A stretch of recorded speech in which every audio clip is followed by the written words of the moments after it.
Welcome to math first lab. हमने class 10th math की playlist start की हुई थी। सबसे पहले आप एक कलर कम्बिनेशन समझ लें कि यहाँ पे हम 3 कलर यूज़ करेंगे, ग्रीन, ब्लू और येलो। ग्रीन कलर जो है वो वहाँ पे यूज़ होगा जहाँ पे जो पार्ट्स हैं स्टेप्स के वो अनचेंज रहेंगे, और ब्लू और जो येलो है वो जहाँ पे चेंज आएगा वहाँ पे यूज़ किया जाएगा। कलर कम्बिनेशन समझने से आपको बेटर अंडरस्टैंडिंग होगी और आप स्टेप्स को फॉलो कर पाएंगे। चलिए स्टार्ट करते हैं। पार्ट नंबर 1 है हमारा क्वेश्चन 2 का। क्वेश्चन 2 में हमसे पूछ रहा है right in term of iota. ठीक है, अब यहाँ पे एक चीज़ आप समझ लें, प्रीवियस क्वेश्चंस के अंदर हमने क्वेश्चन नंबर 1 के अंदर एक आइडेंटिटी यूज़ की थी, iota square is equal to -1। अगर इसी का हम दोनों तरफ से स्क्वायर रूट ले लें तो हमारे पास यहाँ से स्क्वायर रूट से कैंसिल होगा और iota is equal to square root of -1 आ जाएगा। तो इस क्वेश्चन के अंदर ये आइडेंटिटी यूज़ होने वाली है, iota is equal to square root of -1। Basically यही आइडेंटिटी है बेसिक पे, उसको हमने सिंप्लीफाई करके last time iota square is equal to -1 use किया था। यहाँ पे हम iota is equal to square root of -1 use करेंगे। सिर्फ ये आइडेंटिटी यूज़ होने वाली है यहाँ पे। ठीक है, अब देखें -4 स्क्वायर रूट को 4 पे हम अलग स्क्वायर रूट लगा लेते हैं।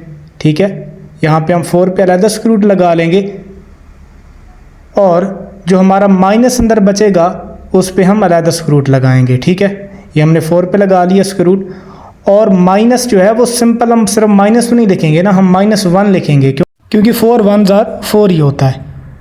अब हम क्या करेंगे, सिंपल है, इसके बाद सिर्फ आइडेंटिटी हमने पुट करनी है। ठीक है, अब देखें 4 स्क्वायर रूट क्या आएगा, 2 आएगा, और जो -1 का स्क्वायर रूट है वो अब ऑलरेडी हम पहले देख चुके हैं कि वो आयोटा की इक्वल हम पुट किया करेंगे, तो ये हमारे पास फाइनल आंसर आ जाएगा।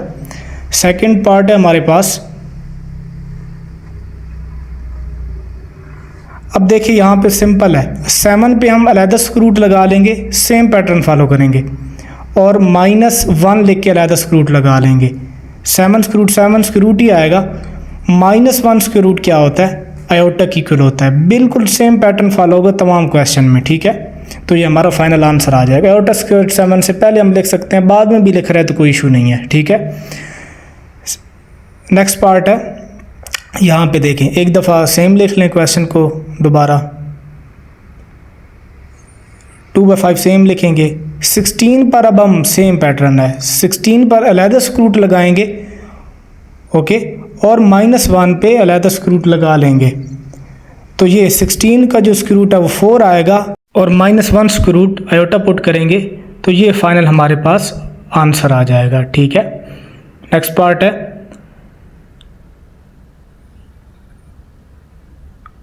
अब यहाँ पे देखें -3 स्क्वायर रूट, तो सिंपल है, स्क्वायर रूट 2 जो है उसको तो हम सेम ही लिखेंगे, 3 पर अलग स्क्वायर रूट और -1 पर अलग। स्क्वायर रूट 3 जो है वो स्क्वायर रूट 3 ही आएगा, और -1 स्क्वायर रूट जो है वो आयोटा पुट करेंगे, तो ये फाइनल आंसर है। अब हमारे पास क्वेश्चन नंबर 3 है, find the value of x and y। यहाँ पे बेसिक कंसेप्ट जो है वो सेम ही रहेंगे। अगर आपने इस प्लेलिस्ट की फर्स्ट वीडियो जहाँ पे हमने प्रीव्यू किया था यूनिट 1 का, उसके अंदर हमने तमाम बेसिक्स कंसेप्ट जो हैं उनको हमने जो पढ़ा था, वो अगर आपने वीडियो नहीं देखी तो आप जाके देख सकते हैं, आपको बेसिक कंसेप्ट क्लियर हो जाएंगे। अब यहाँ पे देखें, ये हमारे पास क्वेश्चन है, यहाँ इसमें 2 पार्ट्स, आपको पता है कम्प्लेक्स नंबर के 2 पार्ट्स होते हैं, एक इमेजिनरी पार्ट होता है, एक रियल पार्ट होता है। तो यहाँ पे इक्वल की दोनों तरफ इमेजिनरी और रियल पार्ट होंगे। इक्वल की लेफ्ट हैंड साइड पे इमेजिनरी और रियल पार्ट होंगे, और राइट हैंड साइड पर भी रियल और इमेजिनरी पार्ट होंगे। तो बस हमने सिंपल लेफ़्ट वाले रियल को राइट वाले रियल की इक्वल रखना है, और जो लेफ़्ट वाला इमेजिनरी पार्ट है उसको राइट वाले इमेजिनरी पार्ट की इक्वल रखना है।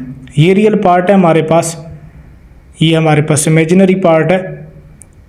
सेम यहाँ पे भी 1 रियल पार्ट है और 2 हमारे पास इमेजिनरी पार्ट है। येलो हम रियल पार्ट के लिए कलर यूज़ करेंगे, और ब्लू जो है वो इमेजिनरी पार्ट के लिए। ठीक है, तो ये हमने अपना लिख लिया, रियल पार्ट इक्वल दोनों कर लिए, इक्वेशन की दोनों साइड वाले रियल पार्ट, और फिर हमने अपने इमेजिनरी पार्ट जो हैं वो भी हमने इक्वल में लिख लिए। ठीक है, सिंपल है, ये इक्वेशन नंबर इसको हम 2 कह देते हैं।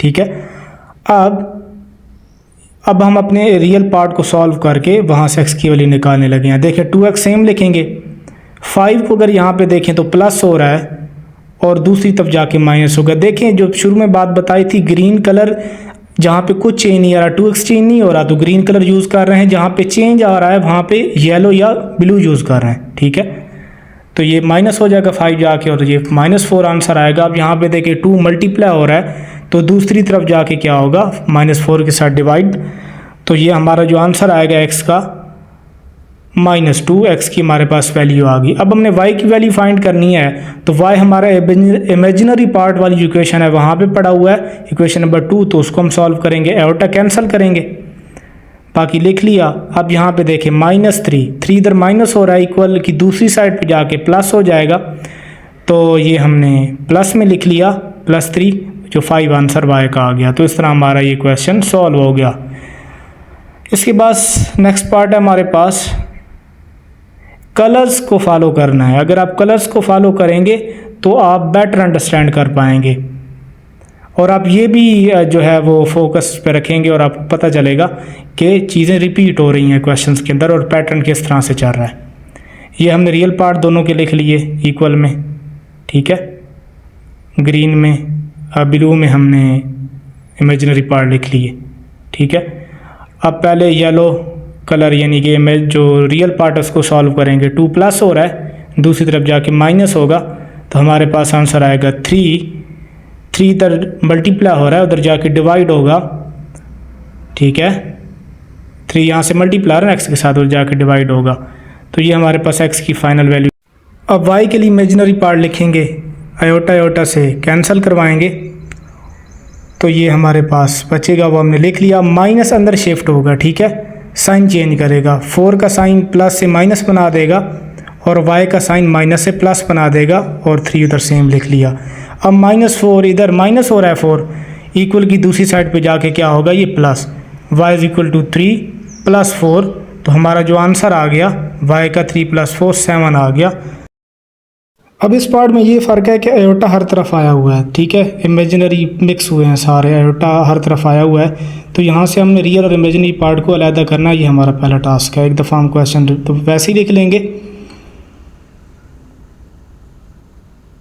अब देखें x जो है 2 + आयोटा x, पहली टर्म x को अंदर मल्टीप्लाई करवा लें 2 के साथ भी और आयोटा के साथ भी, क्योंकि हमने यहाँ से रियल पार्ट और इमेजिनरी पार्ट को अलग अलग करना है। यहाँ पे भी मिक्स हुए हुए हैं, आयोटा इस तरफ भी आया हुआ है, फर्स्ट टर्म में, सेकंड में भी आया हुआ है, तो हमने यहाँ पे थोड़ा सा सॉल्व इसको करना है।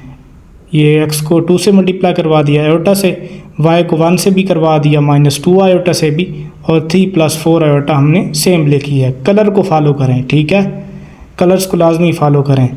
You can better understand by following colour pattern, ठीक है। अच्छा, ये हमने लिख लिया। अब देखिए 2x इधर से रियल पार्ट है, उधर से y रियल पार्ट है, इनको इकट्ठा लिख लिया, ये हमारे रियल पार्ट यहाँ से निकले हैं, और इक्वल की दूसरी साइड पे रियल पार्ट कौन सा है, 3 है एग्जैक्टली। अब इमेजिनरी निकालें, आयोटा x है और -2 आयोटा y है, ये इमेजिनरी पार्ट इस साइड में है, उस साइड पे 4 आयोटा है। थोड़ा सा सॉल्व करेंगे, यहाँ से आयोटा दोनों तरफ है, कॉमन निकाल लें ताकि वो आयोटा को हम कैंसिल आउट कर सके ना। यहाँ से अब आयोटा कैंसिल आउट हो गया, तो x - 2y = 4, इक्वेशन नंबर 2 हमारे पास आ गई।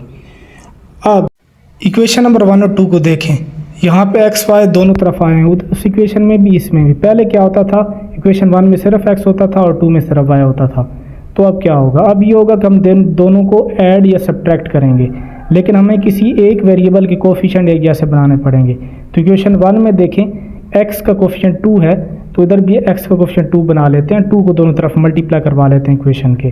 तो इस इक्वेशन में भी इक्वेशन नंबर 3 इसको नेम दे दें, यहाँ पर भी 2x बन गया।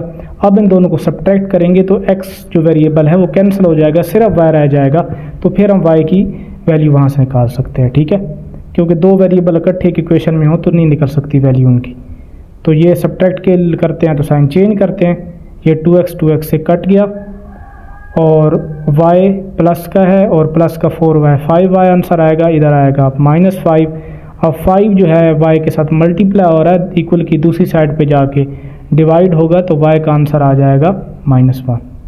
ओके, अब ये y की वैल्यू इक्वेशन नंबर हम जो है 1 में 2x + y = 3 में पुट करेंगे तो हमारे पास x की वैल्यू आ जाएगी। ठीक है, तो ये हमने इक्वेशन लिख ली, इक्वेशन नंबर 1, y की वैल्यू पुट कर दी, प्लस माइनस -1 बन गया = 3 हमने लिख लिया।